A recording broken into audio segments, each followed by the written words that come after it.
Hello दोस्तों, welcome to my class. आज का हमारा टॉपिक है ग्लूकोज की चक्रीय संरचना, ग्लूकोज की अल्फा, बीटा और ग्लूकोज की पाइरोनोस संरचना। ठीक है, या पाइरोन संरचना। ठीक है, तो आज का हमारा टॉपिक क्या है? ग्लूकोज की चक्रीय या चक्रीय में क्या आ जाता है आपकी फिशर संरचना, फिशर या हावर्थ या कौन सी संरचना? पाइरोन संरचना। ठीक है, अब सबसे पहले इसमें ग्लूकोज का सूत्र क्या है? ग्लूकोज का सूत्र C6H12O6 है। ठीक है, क्या सूत्र है इसका? C6H12O6। ठीक है, ये सूत्र ही नहीं पूछा जाता ग्लूकोज में, सूत्र बस कभी नहीं पूछेगा। ये क्या पूछता है? ग्लूकोज की चक्रीय संरचना, अल्फा बीटा, या इसी को क्या बोलते हैं? फिशर संरचना, या ग्लूकोज की हावर्थ या पाइरोन संरचना को समझाइए। ये टॉपिक इंपॉर्टेंट है, एग्जाम में आता है, विश्वास नहीं हो आंसर पेपर उठा के आप देख लो। ठीक है, तो यहाँ पे देखिए सबसे पहले तुम ग्लूकोज का स्ट्रक्चर बना लेते हैं। क्या है? CHO, फिर C, यहाँ पे आपका क्या आ जाएगा? OH, यहाँ पे H, फिर OH, CH। ध्यान रखिएगा जो तीसरा कार्बन है, तीसरे कार्बन में जो हाइड्रोक्सिल समूह है वो किधर होता है? Left side. ठीक है, बाकी सब में कहाँ होता है? Right side. ठीक है, फिर HCOH, फिर HCOH, फिर यहाँ पे आपका क्या आ जाता है? CH2OH। 1 2 3 4 5 और 6, ये क्या होगी? ग्लूकोज की संरचना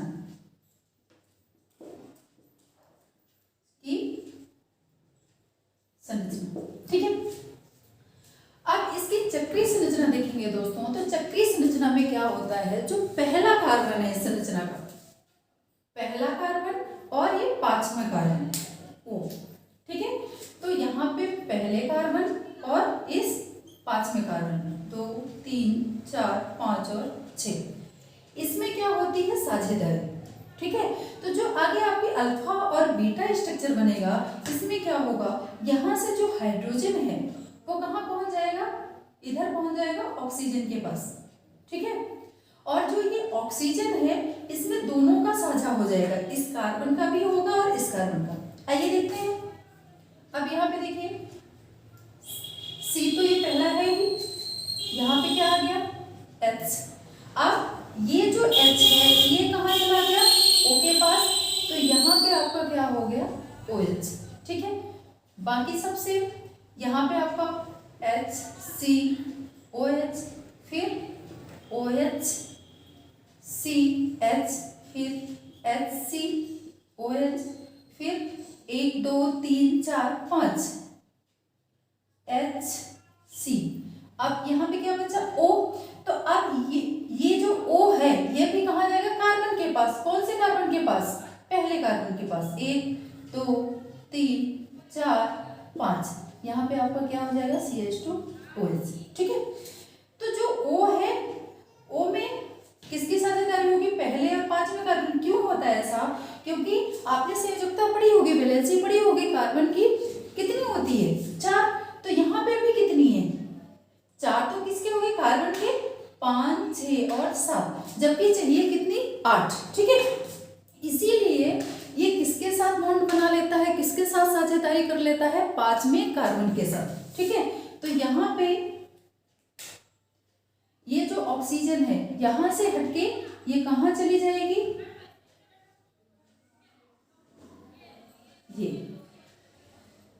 ठीक है, तो अब देखिए दोनों की वैलेंसी कंप्लीट हो गई। 4 5 6 7 और 8, 4 5 6 7 और 8, और यहाँ ऑक्सीजन की भी 6 तो इसके पास खुद के हैं, 7 और 1 8।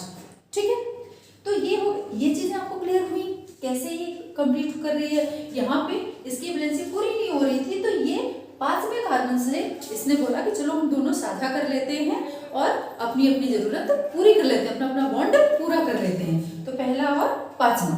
अब एक चीज याद रखना, जब OH कहाँ रहेगा, राइट साइड, OH जब आपका कहाँ रहेगा, राइट साइड, तो हम इसको क्या बोलेंगे, अल्फा डी ग्लूकोज। ठीक है, और यही OH दूसरी संरचना में कैसे, बाकी सबसे OH कहाँ आ जाएगा, लेफ्ट साइड। ठीक है, तो यहाँ पे OH, ठीक है, C, यहाँ पे H, बाकी सारा सेम, C OH H, अच्छा सॉरी, यहाँ पे आपका तीसरे कार्बन पे OH H, फिर HC OH, फिर HC, 1 2 3 4 5। अब ये तो ऑक्सीजन यहाँ पे चला गया, अब इसके साथ इसके पास है हाइड्रोजन भी, यहाँ चला गया ऑक्सीजन भी, तो जो ये पांचवा हाइड्रोजन ऑक्सीजन यहाँ से चला गया, तो यहाँ पे क्या बचेगा, H और C। तो यहाँ पे आपका क्या हो जाएगा, H और C, नीचे आपका क्या आ जाएगा, CH2OH। ठीक है, फिर से ऑक्सीजन की साझेदारी इनके बीच में होगी। तो अब देखिए यहाँ पे OH कहाँ है, राइट साइड, यहाँ पे कहाँ है, लेफ्ट साइड। ठीक है, तो लेफ्ट साइड है तो इसको हम क्या बोलेंगे, बीटा डी, और आपका ग्लूकोज। क्लियर है, ये आपकी क्या होगी, ग्लूकोज की चक्रीय संरचना, या इसी को हम क्या बोलते हैं, फिशर संरचना। अब हम आगे क्या पढ़ेंगे, इसी संरचना के बेस पे हम क्या पढ़ेंगे, पाइरोन संरचना। बहुत आसान है, बहुत आसानी से आपको समझ में आ जाएगा। ठीक है, यहाँ पे जगह नहीं है तो हम इसको मिटा देते हैं, फिर आपको आसानी से समझ में आ जाएगा।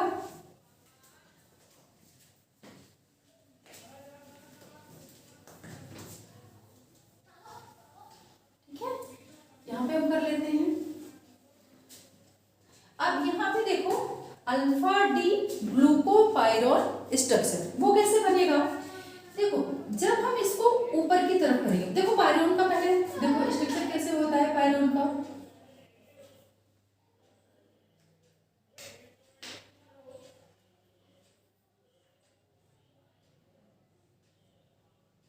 ठीक है, ये है आपका पाइरोन का स्ट्रक्चर। अब इसी स्ट्रक्चर पे हमको इसको रखना है।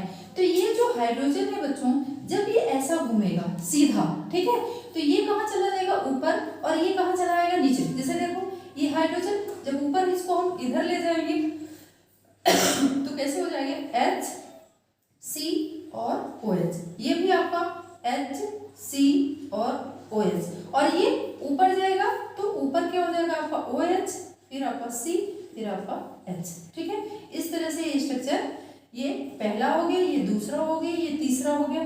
ठीक है, इसी तरह से सारे पलटते जाएंगे। ठीक है, तो हम यहाँ पे समझते हैं, जब ये ऊपर जाएगा तो हम ये स्ट्रक्चर बना लेते हैं यहाँ पे। ठीक है, यहाँ से 1 2 3 4 5, और यहीं पे एक कार्बन और जुड़ेगा, वो छठा होगा, और यहाँ पे आपका ऑक्सीजन। ठीक है, तो इसको ले जाएंगे ऊपर, तो ये यहाँ पे आपका क्या हो जाएगा, HCOH, फिर दूसरे पे आपका क्या आ जाएगा, H, फिर से ऊपर HCOH, फिर आपका OH कहाँ आ जाएगा इसमें, तीसरे पे OHC और H, फिर आपका यहाँ पे चौथे पे HCOH। ठीक है, और पांचवें पे आपका क्या आ जाएगा, ऊपर आपका क्या रहेगा, CH2OH C, और नीचे आपका क्या आ जाएगा, H। ठीक है, तो ये आपकी कौन सी हो गई, कौन सी संरचना होगी, अल्फा डी ग्लूकोपाइरोन संरचना। ठीक है, अब इसी तरह से आपका ये भी हो जाएगा बीटा डी पाइरोन संरचना। तो इसमें भी देखिए सेम ऐसे ही हम स्ट्रक्चर बना लेंगे। ठीक है, अब यहाँ पे OH कहाँ है, जब हम इसको ऐसे ले जाएंगे तो OH कहाँ हो जाएगा, ऊपर की तरफ। तो यहाँ पे पहले नंबर पे OH कहाँ होगा, ऊपर की तरफ C और H, फिर आपका H ऊपर की तरफ होगा HC, OH, फिर आपका OH फिर ऊपर की तरफ होगा OH CH, फिर ये देखो हाइड्रोजन ऊपर की तरफ HCOH, फिर ये वाला स्ट्रक्चर, तो आपका क्या आ जाएगा यहाँ पे CH2OH और H और C, तो यहाँ पे C और क्या हो जाएगा H, और यहाँ पे आपकी क्या आ जाएगी ऑक्सीजन। इसको क्या बोलते हैं बीटा डी ग्लूको पायरोन संरचना, या इसी को हम क्या बोलते हैं हार्वर्ड संरचना। देखिए कितना आसान है, ठीक है। यहाँ पे आपका ये चक्रीय संरचना हो गई ग्लूकोज की, जिसमें पहले कार्बन और पांचवें कार्बन के बीच में साझेदारी हुई, ठीक है, सबकी वजह से कंप्लीट हो गई। अब इसी को हम पूरी तरह से ऐसे सीधा कर दें तो हमारी क्या बन जाएगी पायरोन स्ट्रक्चर। पायरोन स्ट्रक्चर में यहाँ से शुरू करेंगे 1 2 3 4 5 और 6, तो इसको बस ऐसे सीधा करके इसमें रख के जाना है और ये स्ट्रक्चर आपको आसानी से कंप्लीट हो जाएगा, ठीक है। वीडियो अच्छी लगी हो तो वीडियो को लाइक शेयर एंड सब्सक्राइब करें। Thank you.